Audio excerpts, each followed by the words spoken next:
Good evening, everyone. Welcome to the Carolina Weather Group. This is the Wednesday, November 20th, 2019 edition of our little weather get-together. Hard to believe this is the last Wednesday of the year before Thanksgiving.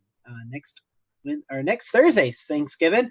We'll be taking off next week, but this is our last show before that. And we welcome tonight's guest, Dr. Douglas Miller. He's a professor at University of North Carolina at Asheville in the Atmospheric Science program. He knows a lot about Northwest flow. We've talked about this from time to time. We even show you some live streaming cameras from time to time up in the mountains. So tonight, hopefully, you'll have a better understanding of exactly what we mean when we talk about these Northwest flow snow events. So we encourage you to interact with us tonight. We're streaming on Periscope and Facebook Live and all those other streaming outlets. So if you have any questions, please feel free to drop them in the comments or tweet us at Carolina WX Group, and we'll be monitoring those throughout the show. So again, show number 301. We want to thank everyone who watched last week's show number 300. It was a special show for all of us, and we hope you enjoyed that. So with that, I'm going to bring in Evan Fisher. Evan is good friends with Doug, and so Evan, I'll let you kind of kick off the show tonight with our guest, Dr. Miller. Yeah, thanks, Scotty. So I know I got to know Dr. Miller a couple of years ago in high school as I was doing some research, and he really mentored me and helped me out with that in the realm of Northwest flow snowfall. And if you've been listening to the podcast for any period of time, you know that I absolutely love this topic. This will probably be my favorite show of all time because I love talking about snow and anything Western North Carolina related. So without further ado, Dr. Miller, would you mind telling us a little bit about your weather journey and how you got to be involved in this crazy thing that we call the weather? Yeah, so I actually wanted to be a fighter pilot for the U.S. Air Force, and you can see on my face I have these big glasses that are throwing some glare onto the camera, and so unfortunately my dreams of being a pilot were short-lived. But in preparing for that life, I did a little bit of research and learned that weather was kind of an important thing for pilots to have an understanding of. And that's kind of what got me started. And I was fortunate to go to high school where they had a course actually in meteorology, and that sealed the deal. Oh my gosh, I cannot get my thing off mute. That's pretty amazing. I cannot imagine having meteorology classes in high school. That sounds like the dream. How did you end up at UNC Asheville? Well, I was working as a civilian for the Navy out at the Navy Postgraduate School in Monterey, and I was a research advisor for a master's student out there who actually was an undergraduate and a baseball player at UNC Asheville. And he said, at that time I had pretty young kids, a young family. He said, if you want to go to a place that's more affordable and a great place to raise a family, you should check out the Asheville area and check out UNC Asheville. So I did, and that's why we're here, basically. Absolutely. That's awesome. Let's go ahead and hop into tonight's topic, Northwest flow snow. Just to get a general baseline, can you tell us what is Northwest flow snowfall? Sure. So you get a cold front coming through associated with our mid-latitude cyclone, and soon after the surface cold front comes through, you get these winds, of course, that are blowing from the northwest, and that is the optimal angle between the winds and the primary ridge line to force some really good rising motion that can generate these local orographic clouds that can be fairly persistent even long after the cold front has moved by. So as long as you get a pressure gradient that doesn't change its direction or strength for very long, you can get quite a bit of snow, and the higher elevations can accumulate as much as anywhere from 6 inches to a foot. And if you get a multi-day event, which is not unusual, you can get over a foot of snow. So Doug, kind of piggybacking on that, coming from the northwest, driven by winds that are settling down to the surface, we kind of assume high pressure is involved, low pressure is involved, but also there's a connection to the Great Lakes on this event. Can you tell us a little bit more about how the Great Lakes weather affects the southern Appalachians? Sure. So Blair Holloway, as a master's degree student at NC State, did some simulations with the WRF model and watched for cases where it was pretty clear the low-level flow was coming over the Great Lakes. And so there are two things the Great Lakes can do. Of course, they can humidify the air parcels like they do for lake effect snow events, but they also are relatively warm, so they can also help to destabilize the lower atmosphere. And Blair actually found that the destabilization effect was almost as important, or maybe even slightly more important, than the humidifying of the air parcels. So when you get the air traveling in just the right direction, that they travel over the Great Lakes and then make their way into the mountains, then you're going to get really good enhanced snowfall with the northwest flow snow. Most of the time, climatologically speaking, you're going to get that favorable fetch upstream for West Virginia and a little bit further north of there. So that's why a lot of the ski areas in West Virginia get some great snow out of northwest flow snow. And we do every once in a while, but the best place in North Carolina is definitely up in the Beech Mountain area. Yeah, Blair Holloway's he's here at the National Weather Service where I live in Charleston. Yes. So he's great individual, very, very smart guy. So we talked, about the Great Lakes connection. Tell us a little bit about what's going on there. We tend to sort of associate some of these events with what's called short waving. Sometimes we get a low that's drawing this cold front across the country. So we have this air that's cooling, condensing, drawing down to the surface, and then rising back up the mountains. And sometimes another area of low pressure develops just lee side of the mountain, windward side of the mountains, to sort of drive that even further down. And I want you to kind of guide us on that and tell us some of that phenomenon. Do the models pick it up? And maybe too many questions there, but just, how do we see this coming? Sure. We used to have a group composed of weather service forecasters and university researchers. So Dr. Baker Perry at App State is another person. And the reason that we kind of formed the group, Steve Cate and the Sioux up at Roanoke Blacksburg kind of spearheaded the group.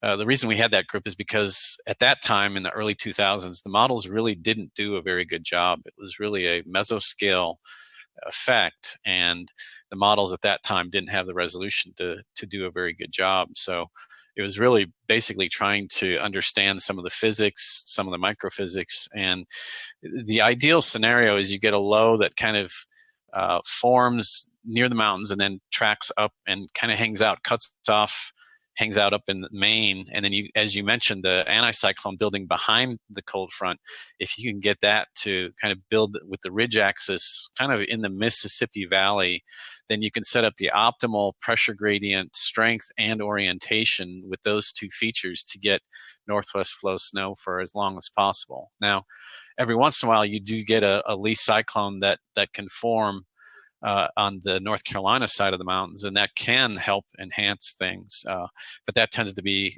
somewhat of a rare event.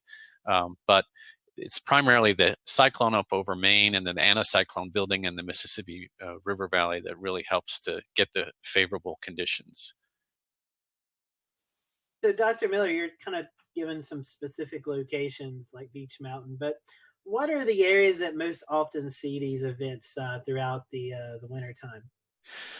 Well, in terms of the Appalachians, definitely West Virginia gets the most snow out of these things. And then as you travel a little bit further south, they get a little bit less amount. But within the state of North Carolina, by far, the high country up in the Boone area, they get a fair amount of snow. And then as you travel, I would say down into Max Patch, into further south in the Appalachians, then things drop off pretty quickly. So Dr. Baker Perry did a study as part of his PhD work, a paper that came out of that showed that for some of the northern mountains here in North Carolina, that the northwest flow snow used to account for as much as maybe a quarter to a third of the annual snowfall. So it used to be a fairly substantial fraction within that area. And I'm not aware of what the percentage is for West Virginia, but I'm sure it's got to be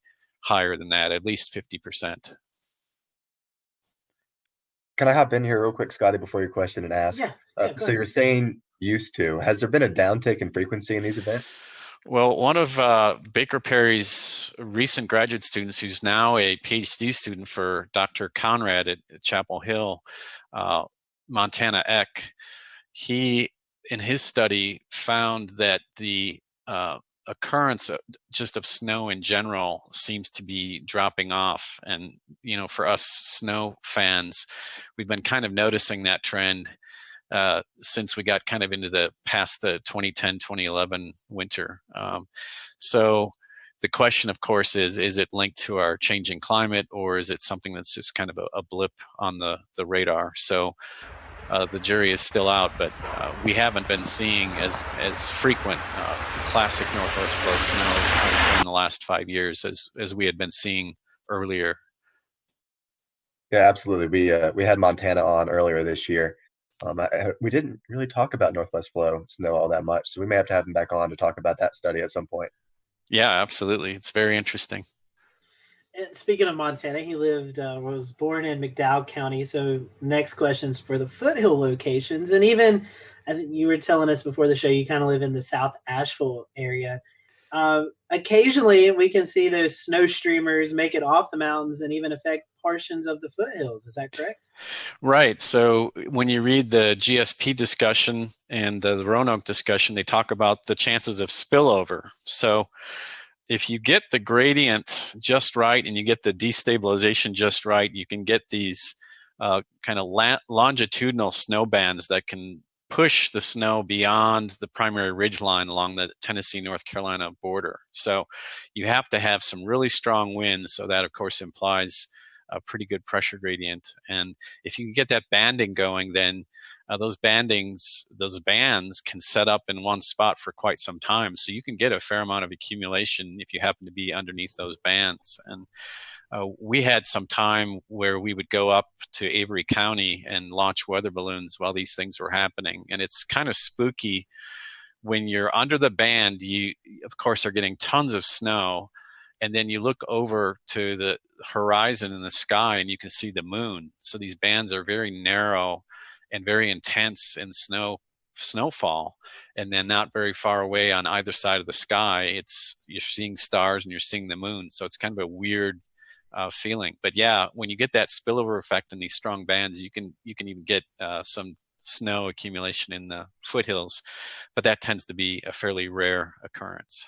Yeah, to jump in with that, I live in Burke County, so occasionally on those heavier northwest flow snow events up near the Lake James area, over toward Table Rock, and to the northern portions of Burke County and western Burke County, you can drive along Lake James, and like Dr. Miller was talking about, there'll be like maybe 2 or 3 mile wide path of a dusting of snow on the ground, and then you drive away from that and it's just you wouldn't even know that there was snow in the area. So it's really crazy to see how these bands set up, and that's one thing as we see these bigger northwest flow events happen in the mountains, we're always kind of anxious. Well, part of the foothills see these snow bands set up, so it is really a really cool thing to see if we get some of these bigger northwest flow events. It is, and unfortunately, we haven't had a real classic event since GO 16. I think GO 16 would really show very nicely the streaky snow accumulation that we could see in the previous GO satellite, but with the resolution we have now, it would really be a fascinating picture. So hopefully we can get some good examples this winter. Yeah, and a lot of this has to do with elevation too. In my time when I was living in West North Carolina, Scotty, kind of like what you were just saying, I could think of several occasions where I would drive up to Mount Mitchell and you'd start in the valley and it'd be in the mid 50s and kind of sprinkling, and you get up there and it feels like a blizzard compared to what was going on in the valley, and it'd be early May. Early versus mid-season snowfalls. Is there any impact of the Great Lakes freezing over on the snowfall totals in these events?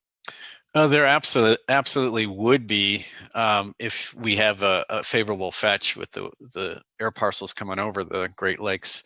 But I can think of the classic case back in February 2008 where we had a 4-day event. I mean, me and my students were up there launching weather balloons for 4 days. It was exhausting, but it was a blast. And, February, usually by then, the Great Lakes should be frozen over. So even after they get frozen over, you can still pick up moisture from the underlying surface, whether it's, ice and sublimation, or sometimes even just getting a rain event over the land can provide some moisture. So when you get winds that are as strong as they are between the anticyclone and that pressure gradient between that and the low, when you get strong winds, it's going to pick up some moisture off the underlying surface. So Great Lakes freezing over is not a showstopper for northwest flow snow. Yeah, absolutely. And it's just one of the many different parts and little things and meteorological effects that go into making these systems. Um, and on that, the dendritic growth zone, can you tell us exactly what that is and how snowfalls that occur within that layer can kind of maximize the efficiency? Sure. So when we talk about making snow in our intro class and our physical meteorology class, we talk about the fact that you've got these ice nuclei and then you've got supercooled liquid water. And supercooled liquid water basically feeds the developing ice crystals. And in the minus 10 to minus 15 Celsius range, that growth is optimized because we'll get into details some other day, but that dendritic growth is really where essentially supercooled water gives up water vapor to the growing ice crystals. So you get the maximized snow growth efficiency. And so if you can remember these clouds are very low, they're all contained within the boundary layer. So, they're no higher than 1.5 to 2 kilometers up. That's the cloud top. And so if you get minus 10 to minus 15 C within that range of the cloud, just add and below the 850 millibar level, you're going to have optimal ice growth. And that's when you get some really good snow. And Dr. Perry has taken some pictures during our events of ice crystals, and it's just fascinating to watch after the cold front first goes through. Of course, we got a lot heavily rimed crystals, and then as things get colder and colder and colder, things get more pure. The rhyming stops and we get more of the hexagonal habits. And so it's really fascinating to watch how the snow evolves during a northwest flow event. Gosh, I'm sure Brad Panovich would love to be here to talk to you about that, because he's he's a guru when it comes to dendritic growth layer, and it's fascinating. Wow, geeking out here a little bit. I'm going to continue some of this, getting to back to the frequency. You mentioned that we haven't had as much in the last 5 years. I wanted to kind of graze on that a little bit. In a normal kind of setting, how many events would we normally have, or is there any kind of pattern, or is it really just based on what's going on, maybe even with El Nino and La Nina? Does that have any factor into it as well? Yeah, they do. Primarily, just if you take on average, you're going to have to kind of talk about which region specifically, but let's say the northern mountains of North Carolina, it's certainly not unusual to have, well, in the old days, and I'm talking early 2000s, anywhere from maybe 10 to 15 events over the course of a winter. Recently, though, it's been fewer than that, and I don't think we've been keeping as close track recently, but I would say less than 10 to 15 per year in the northern mountains of North Carolina. So it's a combination of a couple things. There's a lot of, it's like baking. You got to get all these ingredients right at the right time. I suspect it's been the storm track has been changed a little bit. Definitely relatively warm winters has been the big problem, and then I think even there's been a change in the anticyclone that's supposed to build over the Mississippi River Valley, that we just haven't been getting those very strong cold air outbreaks to create the proper anticyclone to get the right flow over the mountain. So it's been a whole host of issues, but I suspect the leading problem is we just haven't been getting the cold air masses. Right. And that sort of builds right into my next question, which is going to be, we start to look at global patterns. We talk about teleconnections, right? Where we have energies in other parts of the world that funnel into some of the surge of energies that extend into North America and down into along the polar jet stream. So a lot of folks know that as jet stream dips, that they hear about. Some other folks hear that as the polar vortex is coming, or whatever, the sort of thing. But these dips in the jet stream, these swings across the country, have a lot to do with this northwest flow occurring. And so what does it take for upstream energies to make it into North America for these to occur more frequent? Well, we want to have a highly amplified upper level wave. So, and then we want the trough kind of somewhere along near the East Coast. And so, if you think about a positive P&A pattern, but you might want that P&A high amplitude wave shifted a little bit maybe to the west, so you can get that storm tracking right along the east coast instead of if we're too far in the middle of the cold air, then we don't get enough moisture. You got to have that cyclone kind of nearby in proximity. So whatever teleconnections that can force a positive P&A pattern where the eastern trough is maybe not at the coast, but maybe shifted a little westward so we can get that cyclone up into Maine, that would probably be the ideal scenario. There have been studies, and Montana looked at teleconnections in his paper, and certainly an El Nino tends to increase the chances of having a snowier than normal winter. However, there have been some forecast offices that have looked closely at that, and the last really good El Nino that we had, it ended up being the winter was way too warm to have any kind of snow. So most of the time El Nino is helpful because it activates the subtropical jet, and that gets the Gulf lows going. And Gulf lows are really good to get, first of all, synoptic scale snow, and then as they develop, a coastal Hatteras cyclone, that can turn into a nor'easter, and a nor'easter hanging around the northeast then is really good for us to get northwest flow snow. So I would say an El Nino can be helpful if we don't have too warm of a winter, as we saw in the most recent strong El Nino winter. Interesting. One last question for me. I'm going to pass it over. I think Scotty's next. Miller A or Miller B? Which setup is the best for enhanced northwest flow? I would say Miller A is. Miller B tends to then we start getting into the yucky mix P-type kinds of questions. Even up in the mountains, it doesn't take much of a warm nose to completely ruin your day. And so Miller B definitely increases the chance of disappointment. Amen. Amen. We hate those. As I tell everybody, sleep kills a snow forecast. Any type of sleep kills it.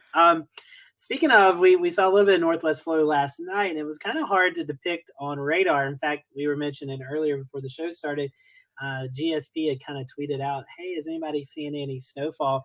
Why is it so hard that we can't pick it up too much on radar in these lighter events? Is it just because the light precipitation, maybe just radar coverage? What's your thoughts on that?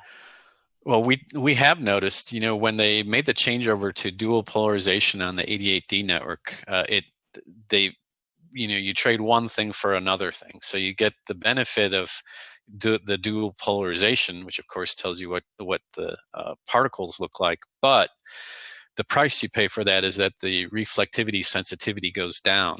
And when you're talking about northwest flow clouds, they are a boundary layer cloud, so they're really low, and they're primarily snow. So, the reflectivity already is reduced. So if you reduce the energy that you're getting because you've, switched over to dual polarization, you're not going to pick up, even if it were a classic northwest flow event, it's not going to be as easy to pick up those really low level clouds.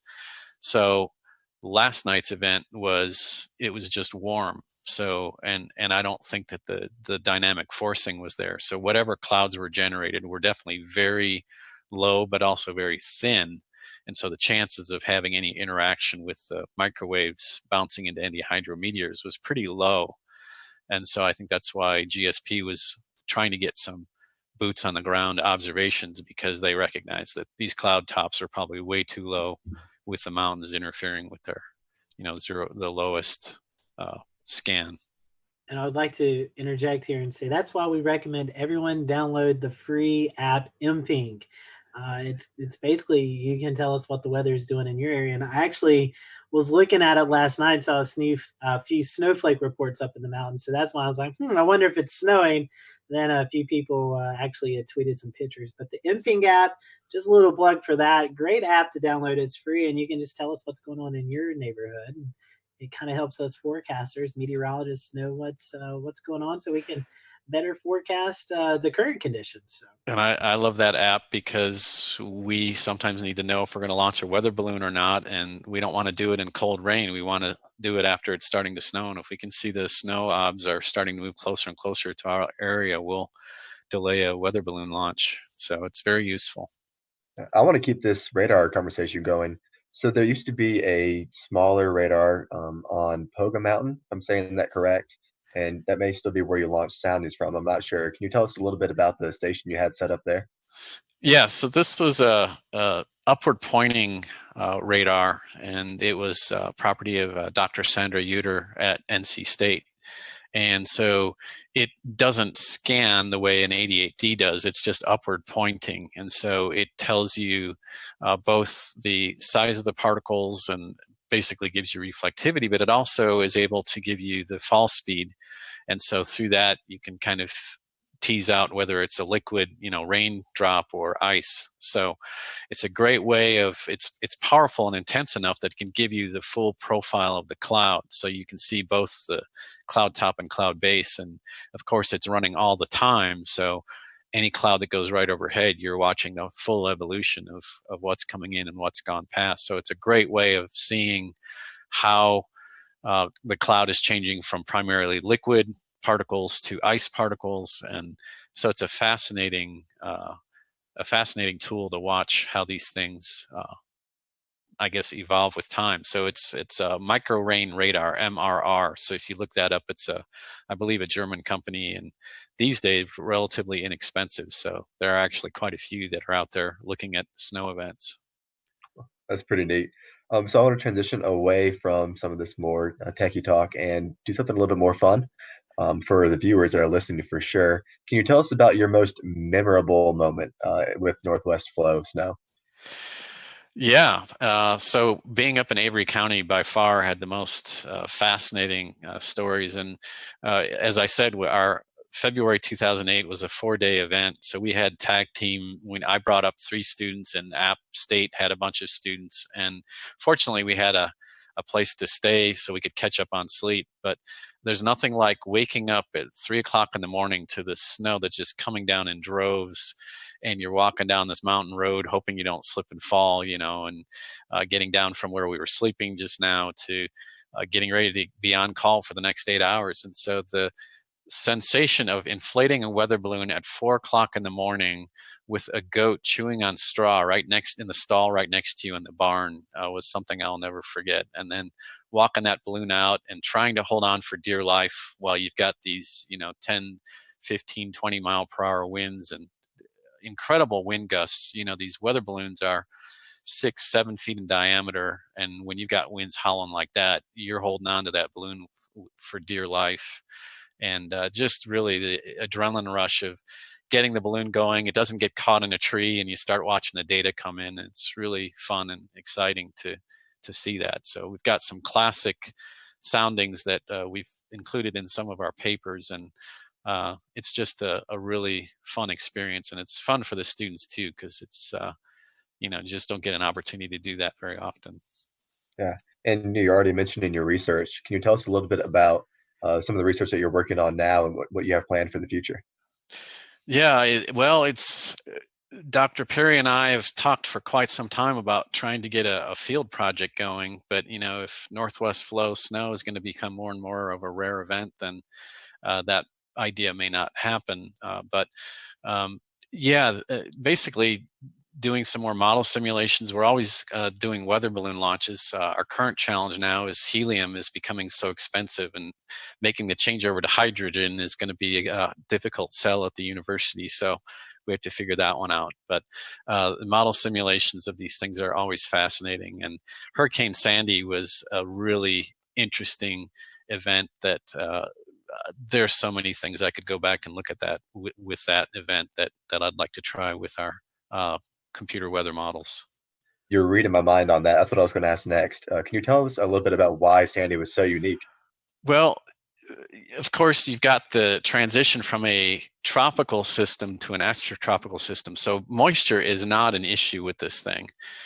And so what we found in our paper that came out a few years ago was that the wind direction wasn't even optimal with the mountains, but because it's a remnants of a hurricane, the wind speeds were just incredible. And so, places like Mount LeConte and all in that area saw snow accumulations of, 3 feet.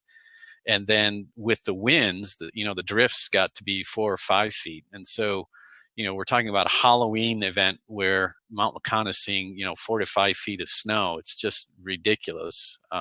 So again, when you get that much moisture, even if the winds aren't perfectly optimal with the ridgeline, because they're so strong, it doesn't matter. It's just going to force all kinds of northwest flow snow. And the ironic thing was, here in the valley of Asheville, we just saw rain. We had no idea that much snow was happening up in the mountains. So it was a pretty incredible event from that perspective.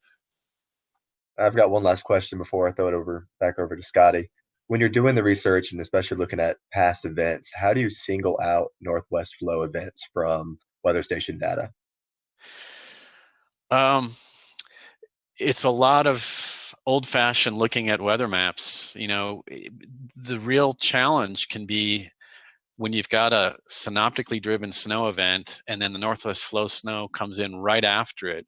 How do you separate the two? So it's hard to think of a way you could come up with a computer algorithm to actually do that automatically. So it really is looking at a lot of surface pressure maps and saying, okay, the cold front now has gone through for a long enough time. Now the snow that fell during this other period has to be northwest flow snow. So, just because the winds are from the northwest doesn't necessarily guarantee that it's part of northwest flow snow. So it is a lot of old-fashioned detective work looking through the maps. Maybe it's not paper maps, but your eyes are getting glazed looking at the computer screen for so long at all these different digitized archive maps. So it's kind of fun, but you really have to be a weather geek and a snow fan to wade through all those maps. And I think, Doug, we've seen time and time again in a lot of GIFs and loops, and we look at satellite imagery all the time, GOES 16, and we see some of the setup sometimes where we get cloud streaming down from the Great Lakes as it approaches and goes across the Ohio Valley and sweeps up into the Tennessee Valley and a little bit northward. You can start to see that appear in the cloud streaming, and you almost kind of know what's getting ready to occur on some of these events, correct? Absolutely. In fact, the best radar to look at is Morristown, Tennessee. Don't even bother with the North Carolina side. Morristown can really give you a good sense, and I would say even to some degree, go back and look at IR imagery, and you can kind of look at the moisture. It's literally this blob. It kind of looks like a cloud, but it's not. It's this basically large blob of moisture coming down from the Great Lakes. So both the upstream radar and the IR can give you a hint that something's about to happen. And going back to Evan's question, one of the things that also was very striking is that there was this kind of lull between the precip associated with the cold front, and the winds would die down. It would get clear sky for a while, and then all of a sudden the winds would really get going as the bulk of the continental polar air is starting to roll in from Canada, and the winds would pick up and the temperature would drop like crazy. And then all of a sudden, once the winds reach a certain threshold, then you're getting northwest flow snow coming in. I think, Scotty? Scotty, you in or you on mute still? I was on mute. My bad. Well, Dr. Miller, we're closing in on the 9 o'clock hour. If folks want to kind of dig into your research, is there any websites? Do you have I know you guys have the UNC weather Twitter page. Is there anything that folks can look into to see more information about Northwest Flow and some of the research you all are doing? Yeah, I think if you go and look at, we've had some articles in Weather and Forecasting and BAMS. Just look up, the keyword is Northwest Flow Snow, and that should get you to some articles that are really interesting. I think in particular the article that we did on Sandy would be really fascinating just because of all the extremes that happened with that event. I'm trying to solve the problem of the helium hydrogen conversion, so I don't know if we're going to be able to do soundings this winter, but we'll definitely be keeping that going and hopefully be able to get mobile again. We've been kind of hanging on the UNCA campus over the last several winters, so my goal is to try to get out there and maybe sample different places along the mountains. I'm always fascinated by, if you look at the Pigeon River, the I-40 corridor through the Pigeon River, there's always seems to be a band that sets up right in there. And I want to understand why they get so much snow right in that area during these Northwest Flow snow events. But a lot of things, as I was mentioning to Evan, that we can do both out there in the field and then also in our computer weather model world to try to figure these things out. I know those are. I was going to go say, ahead, Shay. Good point about the weather balloons for the watchers tonight, our viewers.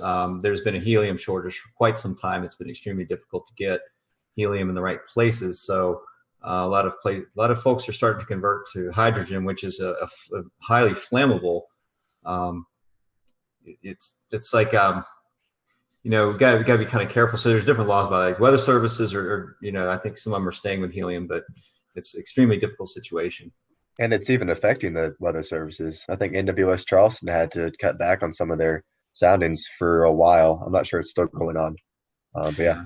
Yeah, I would say most offices are converting over to hydrogen, and the reason they have those buildings far away from everyone, the balloon inflation buildings, is because they are changing over to hydrogen. So, I'm going to have to figure out how to design a building away from all the other buildings on campus, and you have to go through a de-static procedure. In the wintertime, of course, static electricity is a huge concern. So you have to figure out a way to kind of get rid of the charge in your own body first before you even start messing with a balloon that's got hydrogen in it. So there's definitely a lot more considerations that you didn't have to worry about with helium. So it's a decent challenge. One last question before we let you go, and I want to bring Shay in because we have another tropical storm, believe it or not. But Dr. Miller, last question. I should ask you this before I told you to tell us about your information where we can find it. What is your outlook for this winter, snow-wise? What do you feel like is going to happen? Do you have any predictions you'd like to give out? I have not been doing that. I've been really disappointed the last, I would say, 5 winters. It's going to be interesting with a neutral, neither El Nino or La Nina. The chance, I think, is there for us. And we've already seen some really good cold air outbreaks here in the East. They just haven't hung on as long as, we would like. So I think the potential is there. It's really going to depend on if the western part of the country is going to ever give up their monopoly on the cold air. They seem to always be, the last couple of winters, the large-scale weather pattern, and this is another area of study. Why have they been getting the lion's share of the cold air? Is an interesting story. So if we can continue the trend that we've seen with a couple of good shots of cold air here in the East, then I feel like our chances are pretty good. I keep telling my students, the moisture is not the issue. When we're this close to the Gulf of Mexico and the Atlantic Ocean, we're going to have plenty of moisture. The question is, can we get the cold air in at the right time? And the last several winters, it's just always been off a little bit. So I feel like this winter has a really good chance of being above normal, but I'm not gonna put a number out there. Fair enough. I think we all agree that the potential is there. It's just getting everything to line up. So Dr. Miller, thank you for joining us. Dr. Miller is a professor at University of North Carolina at Asheville, and I just seen, I don't know if it was today or yesterday, but it looks like you got a new colleague there. Jason Boyer is going to be teaching some broadcast meteorology classes. Yes, our students are very excited to be able to take a class from Jason Boyer. So it's going to be a really great opportunity. Hopefully we get a lot of students to sign up for that class. Yeah, and I think he's just as excited as probably the students there are. So that's pretty cool. Dr. Miller, thank you so much. We would love to have you back on the program. We know you're a big name here in North Carolina, and you study a lot of things with weather. And we're talking about next year maybe doing some shows about for students who are going into the profession. Evan had kind of talked about this, so maybe we can have you back on and kind of just pick your brain about meteorology in general in college, and for those folks who are interested growing up, maybe you can give them some sound advice. So hopefully we can get you back on the program soon. That'd be great. And I've got a chapter in a book coming out soon, so I want to come back to plug the book. Yes, we will. we will have Evan put Evan on you, and we'll get you on the calendar for next year, and we'll definitely would love to have you with that. So, Dr. Miller, thanks so much for spending some time with us this evening. I do want to switch over to Shay Gibson. Shay, I know we are rounding into 10 days left of the tropical season, and we just can't get rid of all these crazy tropical storms. Yeah, we've got 10 days left, so I mean we're almost there. But even think about the fact that we have had some post season storms. We've had some things bleed over into December and even January. We had one a few years back that developed in the eastern North Atlantic. But for the most intents and purposes, the official forecast or the official season for the Atlantic Basin does end on November the 30th. With that said, I'm going to share my screen and narrow it down. Let me know when you can see this. I think you can now. So here's the National Hurricane Center 6 p.m. update. We have Tropical Storm Sebastian. It's just north of the Lesser Antilles and it is moving to the north. It's very slowly at 6 miles per hour. Winds are 50 miles per hour. This is a warm body of water, warm air. There's a little bit of southwest shear imparting some. It's pushing the cloud tops off the top, so it's limiting its vertical stacking. But you can see it here on this GIF from our buddy Levi Cowan. We say Dr. Levi Cowan now of Tropical Tidbits. And you can see the center really kind of displaced over here to the west. And you have some of the southwest shear across the storm right now. But it is maintaining a relatively impressive core for this time of the year. This area off to the the northwest is actually on the cooler side now. And if it were to head off to the northwest, it would probably move over cooler waters and die off. But it's going to head to the north and then eventually curve over. If we look at the track, we see it's going to quickly move off Thursday into Friday off to the northeast, and that will go to we call that the Viking send-off off to its graveyard. And that should be it. I don't think there's anything anticipated beyond now and the end of the hurricane season. So just to be aware, it's not going to be affecting the United States or Bermuda, other than just a few additional swells from a distance. Some swells on Puerto Rico are showing up now, along with some of the BVI and USVI areas, some of the northern Lesser Antilles. And just be aware of it, but mainly for shipping interest at this point. And hopefully that's going to be it, Scotty.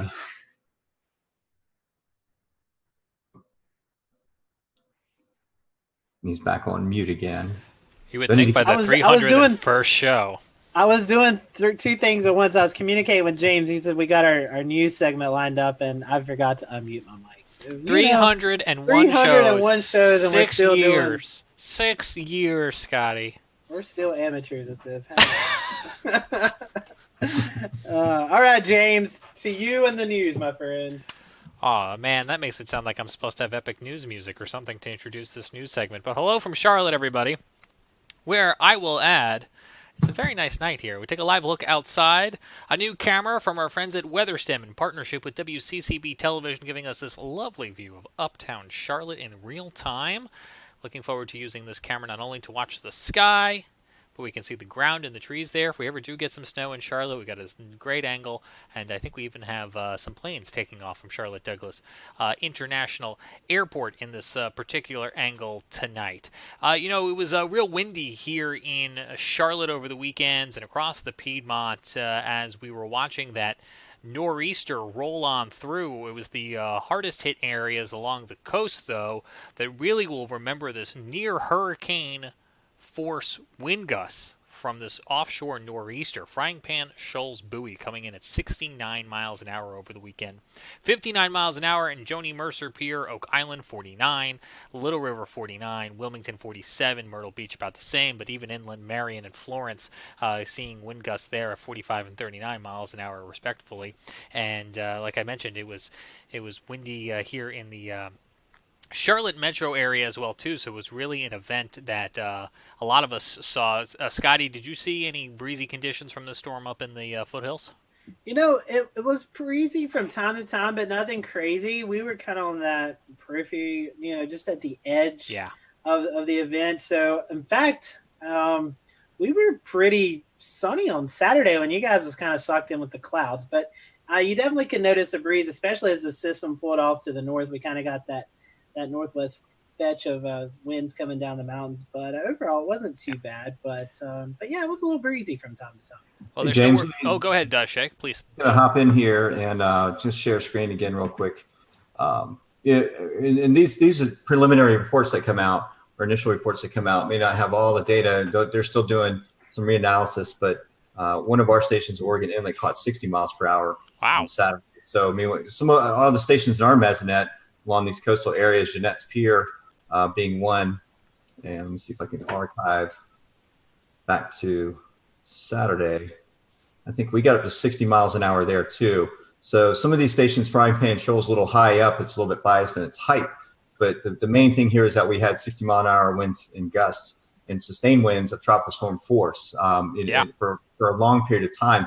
This created a lot of flooding problems for the Outer Banks as well. I think Highway 12 is still closed in many sections, especially between Avon and Rodanthe. I mean, it's pretty bad up there. There's a lot of, you got 6 to 8 foot of sand just piled up over roads, filled in pools and everything. And this is just another one of these ongoing events that continues to happen in the Outer Banks as, sea level rise having its effects. Our tidal fluxing is still having its effects. And then you get one storm and it's going to have massive flooding events. So, yeah, our friend Mark Suddeth was writing out this storm, Shay, on the Outer Banks, and you can see it right here, where all this water inundation was coming up, about 3 or 4 feet of water inundation in places, and it pushed that water, like you were talking about, onshore, but also those piles of sand will pop up again. The pictures, for those of you watching on our video platforms here live, as NCDOT still working to clear off portions of NC-12, which was inundated with sand and debris during Hurricane Dorian, and here again during this nor'easter. And Shay mentioned it,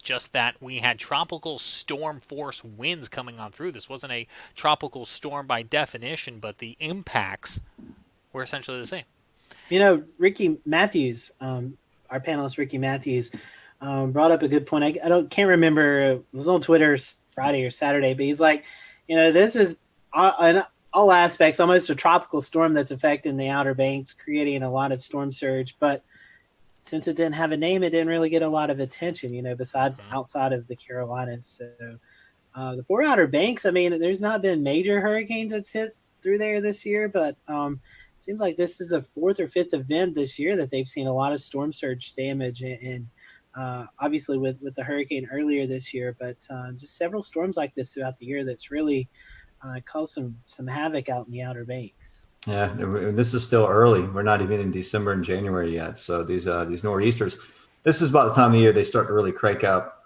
When you have a lot of warm air still trying to be displaced out of these storms, you have occluding fronts, you have a lot of mid-latitude cyclone. Just these cold air cyclones start to occur more frequently. And we talked earlier about Miller A, Miller B setups. And so, hopefully we won't have very many this year, but we know it's inevitable that we'll probably have a few more to deal with before springtime rolls around and the pattern shifts.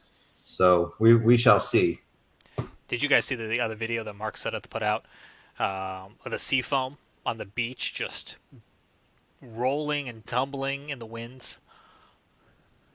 Pretty incredible stuff. His caption, I feel like I'm on another planet, and it does kind of look very, very spooky there.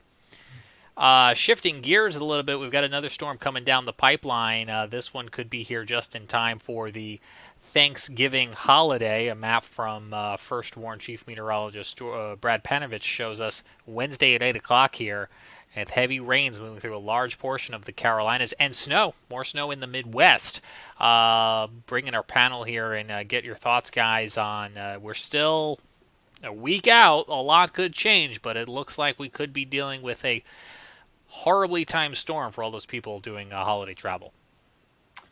Definitely so. You probably would know more about this, James, than I would, but I think this is the busiest week of travel, Thanksgiving, and then obviously Christmas, also another busy week. But you definitely don't want a big storm system like that to move through during this time of the year. But unfortunately, it looks that way. We also could see some heavy rain over the weekend as well, anywhere between a half an inch to an inch of rain possible in the Carolinas, and then followed up by another storm system on Wednesday, the day before Thanksgiving. So as the holidays move in, it looks like we're going to see some stormy weather around here, and that could definitely create some issues on the roadways.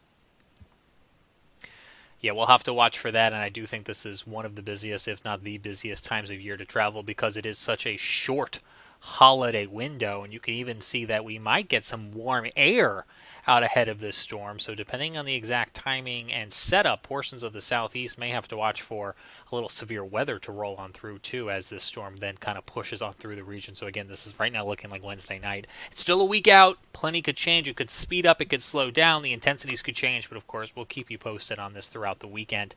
Another big weather impactor that we saw across a lot of the Piedmont here, maybe not so much in the higher elevations, but it was very foggy the other night. It was seen in Greensboro too by WFMY's Tim Buckley, and it just kind of socked in the whole area. I think this was this Monday night into Tuesday, guys? It was, right? I believe so, yes. Yeah, visibility at times here in the Charlotte area dropping to 1/10 of a mile overnight. I got to work the next morning. They told me the commute was slow on Tuesday, not as bad as it could have been because, again, about that 1, 2 a.m. hour, we got down to about 1/10 of a mile visibility. It improved slightly in time for that morning rush, but again, I think could have been a lot worse. And again, we talked about this actually in a Facebook Live I did Monday night, with the way the winds were calm and that dew point and that air temperature were kind of really close together, combined with having a cloud deck just kind of keeping the temperatures from dropping out and cooling down too much at the surface is really what created this fog event. And it was very interesting. A lot of good pictures on social if that's your type of thing, and I imagine it is if you're watching this show. Last but not least, in the pile of stuff I've got here, we have 2 birthday wishes going out. One to WBTV Chief Meteorologist Eric Thomas, who celebrated a birthday within the past week, as well as Brad Panovich, who had a birthday yesterday. So I think there's been a lot of cupcakes, guys, in Charlotte area newsrooms, and there you have it. 2 of our best guests who's come on the show numerous times, and no cupcakes or birthday cake for us. I mean, come on. We were probably supposed to send it to them. I think that's how that works. We should have had a virtual birthday party. We could have tied that in with the 300 show last week. Poor planning on our part. My bad. Oh goodness. But yeah, happy birthday, Eric and Brad. I know we appreciate all you guys do here in the Carolinas. So here's to many, many more.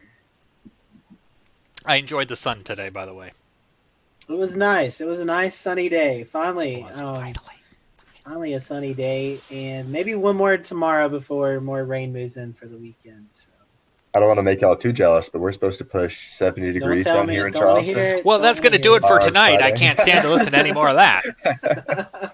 70 degrees, but I tell you what, our waters have dropped to like 56. Yeah, it's brutal. See, today it was like 58 here in Morganton, but it was just still a little bit of a breeze, and it just, you still had to wear like a jacket or something. And it was warm if the wind wasn't blowing, but, just a little slightest breeze, and it made it feel cool, chilly. So, Evan, your city looks nice tonight, too, on the College of Charleston live camera. It's beautiful. Right before the show was starting, I was just sitting out on our porch enjoying it. Hey, we have a meteor shower the next couple of nights, right? We do, and it has a crazy name. It's not the Leonid, is it? No, it's something with a unicorn, right? Yeah, the unicorn. So yeah, unicorn. I remember unicorn, and like, it's weird. It's like we're passing through a comet, and we're passing through the debris field. It was supposed to be like a meteor shooting star thing. I read an article by somebody that works over at NASA today, and it kind of diminished my hopes a little bit. I know that kills the vibe for this conversation, but he was just discussing how it's not necessarily for sure that I think everyone's probably seen 400 to 1,000 meteors in just a matter of minutes as the advertised total. But more realistically, it could be more, around 100 to 200. But still, it's amazing. No, in like half an hour, I'd say. Well, James, let's get the NASA feed up with the cool music, and we can go live with that and see if we can reach people in Hawaii again. That would be cool. By the way, we will mention on this particular meteor shower, I think it's a small window as well, too. I think it's approximately 11:50 p.m. Eastern Time, Thursday, November 21st. Then as we strike into midnight and come into the 22nd, but I think the whole thing lasts like half an hour, I think. Just the burst is supposed to be that time frame. Okay. The meteor shower has been happening for, I'm sure it's probably a multi-day period. Okay. I was out last night and I could see some meteors. So. Yep. So the official name of it is called the Alpha Monoceratid. I'm glad you attempted that because I wasn't going anywhere near it. Hey James, Yeah. you were talking about birthdays. I was scrolling through our Twitter feed here on TweetDeck, and I tweeted out yesterday. In 2016 was when we launched Goes R. Well, yeah, of course they launched it for Brad's birthday. Yes, Goes R is now Goes 16, right? I'm getting them mixed up. That's Goes correct. S is So Goes 16 was launched this time 4 years ago on Brad's birthday. I think Brad was actually down there covering it. So that would be a cool birthday. Yeah. So launching rockets on Brad's birthday. But Dr. Miller was talking about Goes 16. Maybe Dr. Miller, you can use some of that magic so we can get some good northwest flow and get some good images on Ghost 16. I've got one of those. I'll screen share that real quick. I was digging through right before the show ends because I know we're running out of time. But if you want to see what a super weak northwest flow looks like, this was back in April of this year. Very westerly, but that's generally pretty cool. And with the standing wave clouds as well. Very good. Yeah, cool. I was very excited to save that loop. Anyways, that's all I got. My face. Right. Yeah, I blew up the satellite map, and then audio people listening on our podcast feed are like, "This is why you should just listen to the podcast." All right, guys. Well, I guess we'll go ahead and end the show tonight. Next week is the day before Thanksgiving, so we're not going to have a live show. But I think internally, unless this has changed today and I'm not caught up on it, we're going to be re-airing our talk with Dr. Tracy Farna from last year, talking about red tide. Red tide has become not another story, but an old story that is now a new story. It's on the rise again in Florida. So we're going to talk about red tide. It was a great show last year. So if you didn't get to catch it, we hope you will join next week. And if you did catch it, well, watch it again. It's a pretty good show. Some good content in there to help you understand what red tide is all about. And then we will come back on the first week of December, and we'll have on with us Weather Brain panelist and chief meteorologist in Virginia, Charlottesville, just outside of Charlottesville, Aubrey Urbanowitz. She'll be joining us from the ABC station up there, and she'll be our guest. So Aubrey will kind of finish out the we've had every Weather Brain panelist except Aubrey, so she's going to kind of make it full circle, as she will be our last guest with the Weather Brains panelist, but she's also doing a lot of other things. It has a really unique weather story, so we'll dive into that as well when she gets here. So that's all I got. You guys have anything else? We got. Don't forget, we have Jim Cantori coming on with us December 18th at 7 o'clock. We're going to do a little bit of earlier showing that night, so I'm going to confirm with him probably tomorrow just to touch base, but we have that to look forward to, and we're just going to talk weather 2019 with him and most memorable events and some of the more impacting events for the United States. Yeah, so since Shay teased Jim Cantori, so we have Aubrey, we have Evan, you and I will really geek out about this because we saw this gentleman, Mike Obinsky, storm chaser, photographer. He was out in the plane. No way. Out there. Mike's going to be on the show December 12th, I think, is that following Wednesday, and then we'll kind of close out with Jim Cantori for the year 2019. So, yeah, if you haven't seen Olbinski's work, just go to YouTube. He's done 4K, amazing work. You got to see it, and then bring your questions to the show because it's something else. I'll tell you what, he's amazing. It's the best video you'll ever watch. Yes, it's really, really good stuff, and I'm sure he'll let us show it on the show while we're talking to him. So, all right, guys. Well, anything else before we hop off here?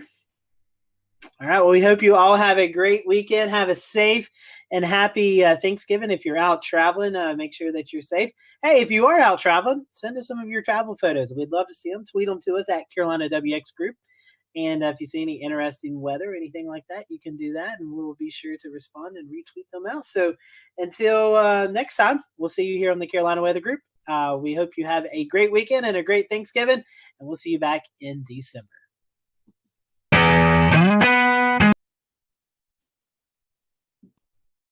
Awesome. Thank you so much, Doug. That was awesome. Absolutely. And I'll be glad to come back and talk about warm season rain and atmospheric rivers if you are interested. Ooh, yeah. We are very interested. Yeah, so I've got a couple of papers that have come out on that topic, and the chapter in the